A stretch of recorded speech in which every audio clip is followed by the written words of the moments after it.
Buonasera, ben ritrovati a F Motori, il motorsport raccontato ogni settimana su Telefriuli. Un saluto da Marco Angileri. In questa puntata con noi ospite avremo Alessandro Prosdocimo, pilota rally, che ci racconterà la sua stagione, ma prima spazio dedicato sia all'enduro, con le anticipazioni di quella che sarà la prossima stagione 2023 del campionato regionale, ma anche sui risultati dei piloti e navigatori ovviamente del Friuli Venezia Giulia dello scorso fine settimana al Rally Città di Schio.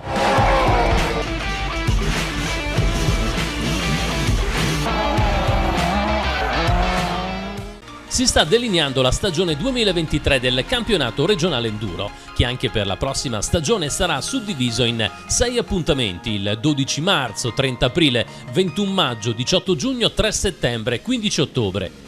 Il comitato regionale di Federmoto ha confermato la collaborazione con il promoter Maxim dopo la positiva esperienza della passata stagione. Da definire ancora i motoclub che organizzeranno gli eventi e le località interessate dalle gare. Per quanto riguarda l'enduro, la stagione è ferma, ma stanno per partire le iniziative di allenamento sulla sabbia per i piloti di enduro e motocross. Si parte da Bibione con il beach training organizzato dal locale motoclub il 3 e 4 dicembre, mentre il motoclub Sabbiadoro proporrà altri 4 appuntamenti a Lignano Sabbiadoro con il beach training nel weekend del 10, 11 e 17 e 18 dicembre.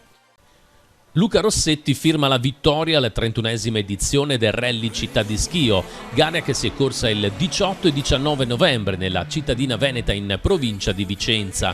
Alto il numero degli equipaggi in sfida, ben 148, dove non mancavano i nomi illustri. Luca Rossetti, pilota pordenonese, ha conquistato la gara tornando dopo 2 anni a far di nuovo coppia con la navigatrice Eleonora Mori. A completare il successo per i colori del Friuli, la vettura di Rox, la Hyundai 20 Rally 2 del team manzanese Friul Motor.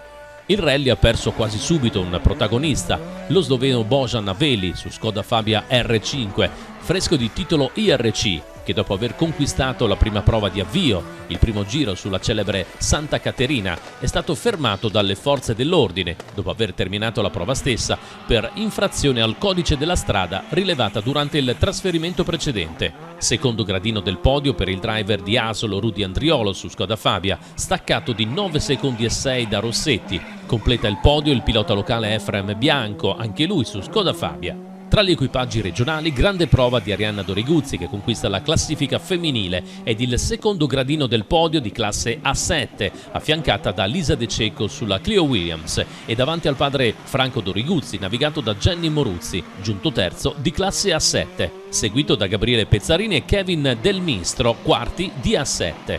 Seconda posizione della classe N2 per il bellunese Matteo De Barba, assistito alle note dal friulano Dennis Piceno. Sempre in N2 quinto posto per Gianluca Cella e Paolo Saccavini e settima piazza per Martin Pipan e Elena Sica, mentre i maniaghesi Luca Salmaso e Omar Scussat sfiorano il podio chiudendo quarti in classe Rally 5 su Renault Clio.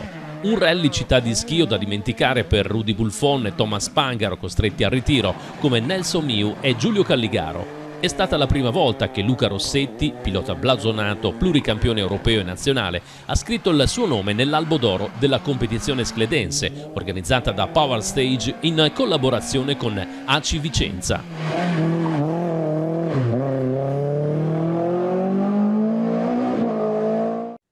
Salutiamo Alessandro Prosdocimo, collegato da Aviano, penso, no? Visto a terra, tra l'altro, di Piancavallo, pilota rally. Ciao, buona serata.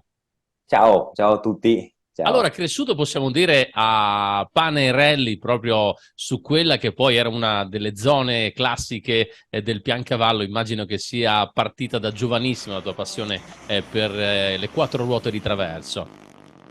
Sì, è iniziata, avevo 3-4 anni, a dir la verità, già la seconda, terza edizione del Rally di Piancavallo, mio padre è stato uno dei responsabili dell'infezione a questa malattia alle 4 ruote, e da lì le corse lungo le campagne avianesi e le prove di Piancavallo hanno lasciato poi il segno indelebile nel DNA.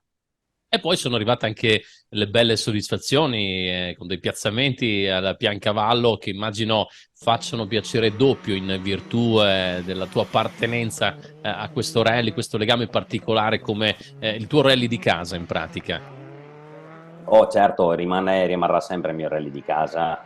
Averlo vinto nel 2021 la versione del campionato italiano, devo dire la verità, è stata un po' una sorpresa perché è nata in una modalità rocambolesca a fine di una gara dal meteo avverso e alla fine, seppur particolare, non la dimenticherò mai. No.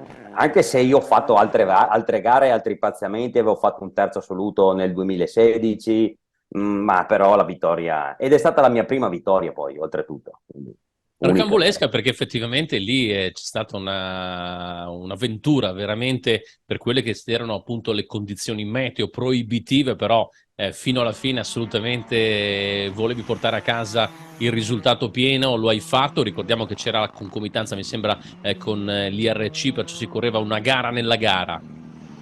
Esatto, la gara era divisa in due contesti, c'era l'International Rally Cup e poi c'era il Coppa Italia. Devo dire la verità, il campionato sì, quella per valida per sì, il Coppa Italia era, no? Adesso il Certo. nazionale, Coppa Nazionale non mi veniva il termine. E io correvo per il nazionale e alla fine, all'ultima prova, io ero terzo, quindi lottavo per il podio e i due contendenti davanti a me, peraltro molto veloci, hanno commesso due errori e alla fine, inaspettatamente, ho portato a casa una vittoria scoperta poi non alla fine, ma sono arrivato poi all'arrivo, quando mi sono accorto, quando sono arrivato all'arrivo, che avevo vinto. Beh, una sorpresa più bella di così per te non poteva essersi in questo contesto. Ah, ero incredulo, seppur venivamo da un anno di pandemia, che quindi era la prima gara a rientro, devo dire la verità, era dove c'erano ancora molte restrizioni, perché poi c'erano molti vincoli, queste cose qui, devo dire la verità, è stata un'emozione unica, rimarrà per sempre indelebile il momento, inevitabilmente. Però parlando di pandemia, cioè 2020, tu una gara l'hai fatta, è una gara coi fiocchi perché mi sembra il Monte Carlo è stato quello l'anno, te Marsha Zanet, la gara nella gara, cioè quella che d'inverno forse è la numero uno a livello di campionato del mondo URC. Sì, il Monte Carlo ha un fascino tutto suo. Per me è la gara di rally per antonomasia perché porta alle incognite ogni prova e quindi realmente il fatto di poter provare tutte le sensazioni dall'asciutto al bagnato, alla neve, il ghiaccio. È una gara che comunque si percorre e si svolge con i navigatori, con i ricognitori, con tutto, è tutto un insieme, non è il Beh, tu pilota, è un avevi insieme. Alessandro, fior di ricognitori avevate in quel contesto, piloti che vanno forte, perciò avevate preparato una squadra veramente competitiva per dare il massimo nel contesto, diciamo, della vostra classe. Assolutamente, avevo la coppia realistica Zille e Durat, devo dire la verità che sono stati provvidenziali e fondamentali per la conclusione della gara, perché l'obiettivo per me comunque era quello di concludere un Monte Carlo che è già una vittoria. Però realmente il loro apporto, il loro lavoro che hanno fatto dietro le quinte è stato fondamentale e lo porterò per sempre nel cuore come ricordo, ovviamente. La vettura mi sembra era la 208 R2B, se non sbaglio. Sì, esatto, era una 208 R2B, una grandissima macchina. Era la prima volta che la guidavo, però si è dimostrata subito maneggevole, affidabile, ma anche semplice, in un contesto come una gara come quella, semplice da guidare. Ecco. E poi tante gare con la Skoda Fabia R5, poi Rally 2, una vettura che certamente è un salto in avanti rispetto alla 208 R2B, perciò una vettura molto competitiva per spiegarla agli amici a casa, è la vettura massima con cui ad esempio si può correre il campionato italiano, perciò performance, quattro ruote motrici, cavalleria, un'alta percorrenza in curva, ormai hai preso le misure perché di gare ne hai fatte diverse con questa.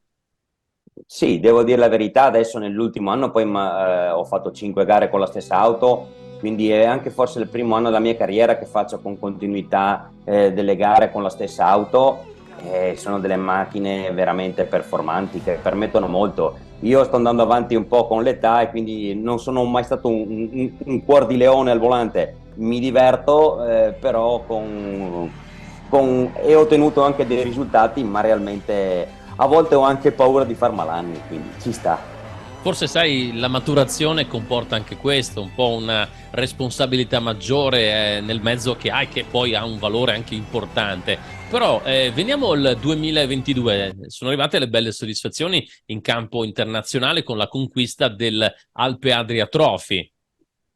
Sì, assolutamente. È iniziato un po' per scherzo, anche per l'amicizia che ho con Wolfgang e Alexandra del trofeo Alpe Adria. Sono rimasto sempre affascinato dalle gare all'estero, quindi realmente è partita col Vipas Cadolina in Slovenia ed è andata bene.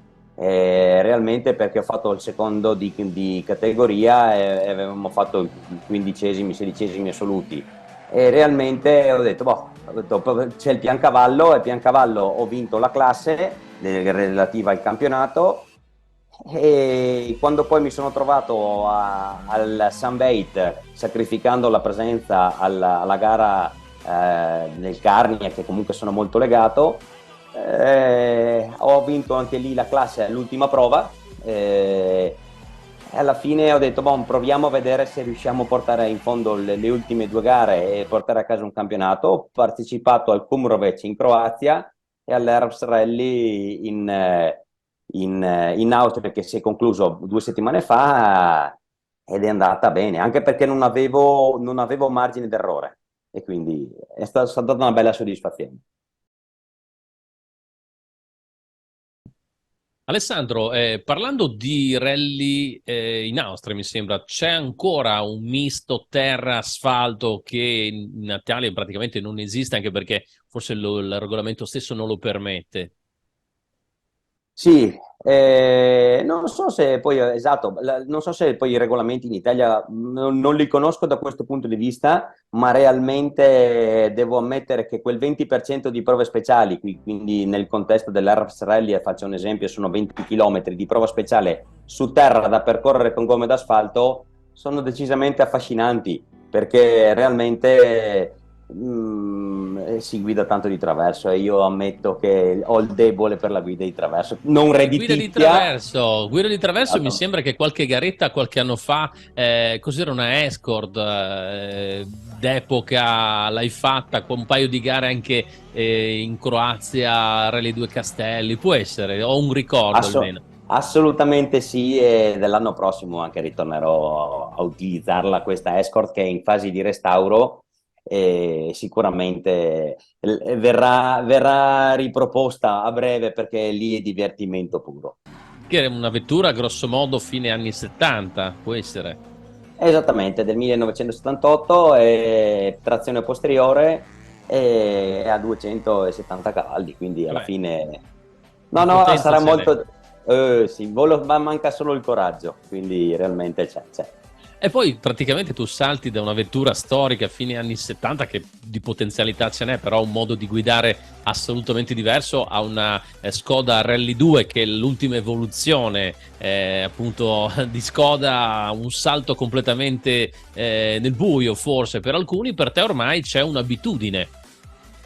Sì, devo dire la verità, c'è un'abitudine, la macchina attualmente, passare dall'una all'altra la difficoltà è che appunto la trazione sulla Escort è decisamente molto più bassa, però realmente il divertimento poi lo trasporto sulle quattro ruote motrici, infatti molto spesso guido di traverso, anche se per i tempi non è redditizio, però la guido come se fosse quasi un'auto posteriore, anche la Escort, anche la Skoda, ma va meno bene per il tempo, ma va meglio per il pubblico, ecco, diciamo così. Parlando di pubblico, quando arrivi nella zona del monumento al Piancavallo, qual è la sensazione? Il cuore, immagino, inizia a battere forte quando si vedono tantissime persone a bordo tracciato a fare tifo. Per persone che il primo giorno di patente sono andato il giorno che ho preso la patente sono andato al monumento di Piancavallo io con la macchina come battesimo, realmente ha un valore incredibile. Poi l'emozione c'è sempre e devo ammettere che la sorpresa quest'anno con la vittoria del premio del miglior traverso al monumento è stato forse quasi meglio della vittoria dell'anno prima, ma realmente mi ha fatto molto piacere, perché per me arrivare lì e non poter tirare il freno a mano è impossibile. No, Quindi infatti lo ricordo, essendo stato speaker proprio in quell'occasione, ti hanno poi regalato questa gomma di card, mi sembra che esatto, comunque resta un esatto. qualcosa di molto significativo, perché regalare spettacolo, applausi in un contesto come quello del monumento, che è la zona simbolo dove c'è l'inversione per quella prova del Piancavallo, è un qualcosa, a mio avviso, che resta nella memoria e immagino sia custodito molto bene nella bacheca assieme alle tue coppe e Assolutamente. trofei.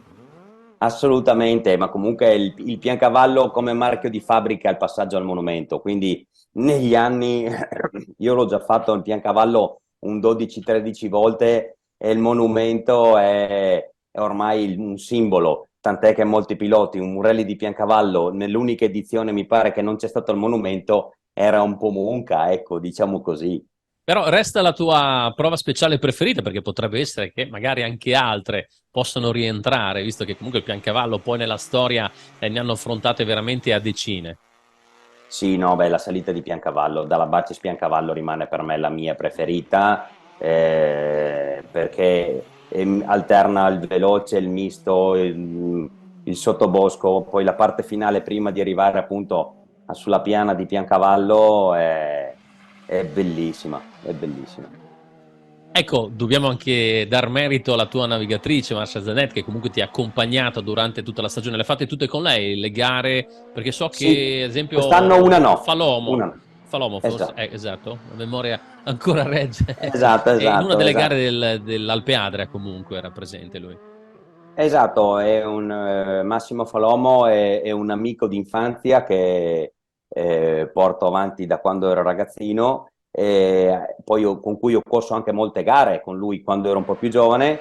Ha sostituito Marcia al Rally di Kumrovec in Croazia perché Marcia era impegnata per lavoro e quindi l'ha degnamente sostituita Max per quella gara.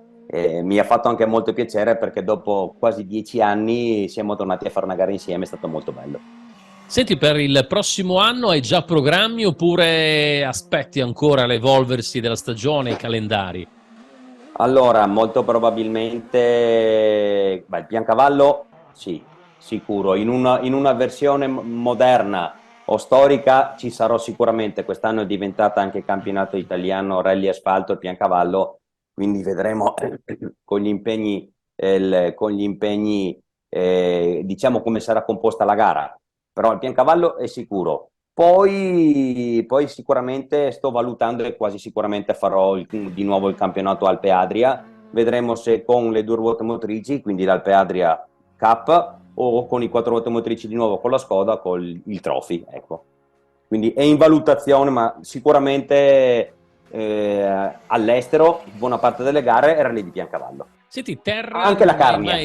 non hai mai pensato una gara su terra, un impegno costante, anche se diventa un po' complicato perché gran parte delle gare sono distanti dalla nostra regione? La terra penso che sia il mio luogo ideale. Mi manca, è tanti anni che non corro sulla terra. Ho corso più di 10 anni fa l'ultima volta sulla terra. Con la Skoda Lazzano? non. Esatto. Non ho mai corso con un quattro ruote motrici e devo dire la verità che la tentazione è forte. Tant'è che una delle gare in valutazione è proprio in Croazia, la prima a metà marzo. C'è una gara in Croazia, è sulla terra e quindi potrebbe essere, però è tutto ancora in alto mare. Io ti ringrazio Alessandro, ovviamente un buon riposo e poi di nuovo alla carica per la prossima stagione rallistica. Grazie della tua disponibilità e buona serata. Grazie a te di tutto e saluto tutti. Ti ringrazio ancora, a presto.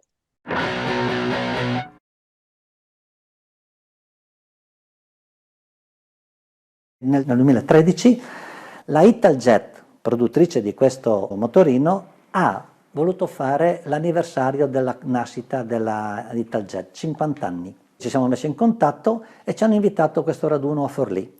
Siamo partiti in 10 con l'Italjet, li abbiamo messi in mezzo ad altri Italjet, perciò tutta la produzione Italjet era una roba incredibile, fantastico vedere tutta la produzione dagli anni 60 in poi, che inizialmente si chiamava Ital MZ, poi è diventata Italjet.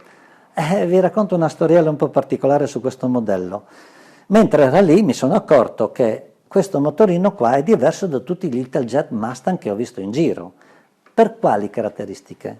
Per i mozzi che sono autolubrificanti, questi cerchioni in lega leggera col profilo da corsa, la cinghia che tiene fermo il serbatoio che in origine è in gomma, mentre questo qui in alluminio, tappo che si apre velocemente, ma altri particolari, le molle delle forcelle a vista, il tubo di scarico con la molla che serve per il raffreddamento, piccoli particolari anche del motore che c'erano che non mi tornavano. A un certo punto trovo l'occasione di avere lì Tartarini, il proprietario dell'Italjet, e gli dico: signor Leopoldo Tartarini, mi dica, questo Italjet che io non ho mai visto nessun Italjet come questo in giro ed è con questi particolari che non li ritrovo in nessun altro modello.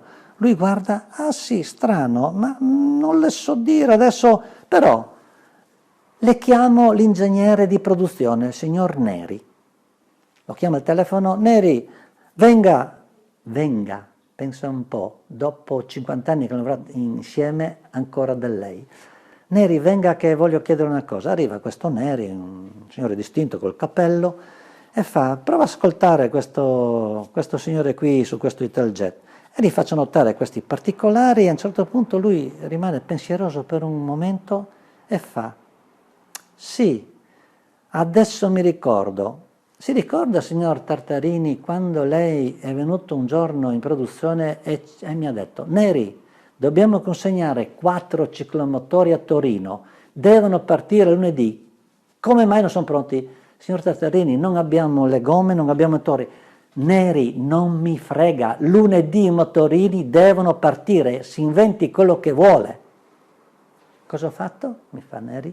Sono andato al reparto corse, ho preso 2 ruote dei motorini da competizione con i mozzi fusi in terra della Fontana, li ho montati su, ho preso il motore del 60 competizione che andava nei motorini da corsa con pistoni speciali, alberomotore, trasmissione primaria a denti dritti che l'avevano fabbricata solo per noi, non so, tanto per dire la cinghia che trattiene il serbatoio in alluminio, perché nelle gare non potevi avere quella in gomma originale perché in caso di caduta il serbatoio se ne sarebbe andato, perciò sicurezza, ma anche le molle, anche lo scarico. Insomma, questo qui è uno di quei 4 motorini prototipi che sono andati a Torino. Difatti io l'ho trovato da un signore di Torino.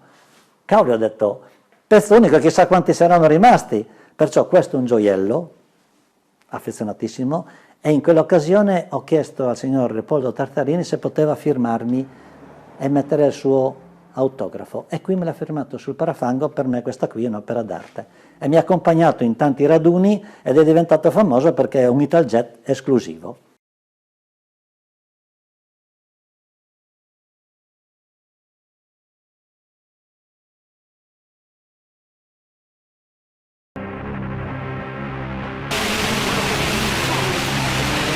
Trattenere